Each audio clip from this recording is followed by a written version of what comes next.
One of the things we did very early on was to get a new central heating system in, because this house had an ancient back boiler. In fact, the guy that came to service the central heating system prior to this one said if he had to come out again he was going to condemn it. So there was just no choice, and it was just short of £4,000, you know, to put radiators in everywhere. Well, they're all right, they're very good. But this particular boiler is an ATAG. I think it's a 128C, if I remember from the book. But it's made in the Netherlands, and it's the most efficient boiler in the whole of Europe. Although I haven't quite got that. Yeah, they are. You've got full control of everything. Fantastic boiler. With a 10-year guarantee, which is pretty well unheard of. Most of them are 7 years. And this was really the only practical place to put the boiler. If we put it in the bathroom, well, you'd been banging your head on it.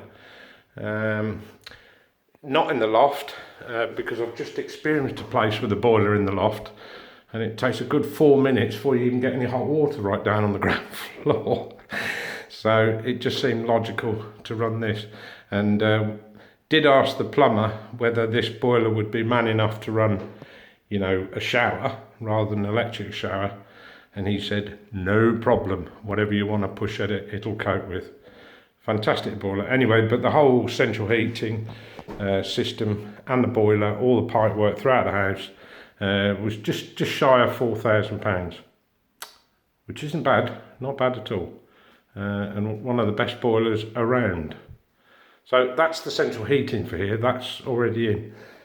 You know, the thing I've got to do is look at that, extension lead to extension lead. Sorry, I haven't got a longer one, but it just needs that. It only needs to, you know, it's not drawing much, that cable, but obviously I'm going to have to mount a proper socket in that corner and run it off that. And apparently it needs to be a single socket with no switch. And I thought, well, why is that? And the idea is that if the plumber comes along and wants to service the boiler, he has to unplug it, which makes sense, doesn't it? So while I'm here, I shall put Anthony in a nice little socket down there, because he's got two. He's got one there. In fact, I'm not even sure where the other one. Oh yes, behind the door. Look, surface mount. A lot of this house is like that. So I think probably a good 4 sockets in here.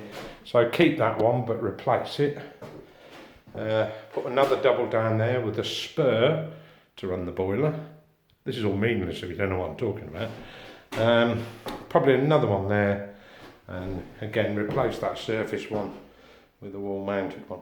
So I mean, in these days you need a lot of sockets in rooms, you know. We use so many gadgets now.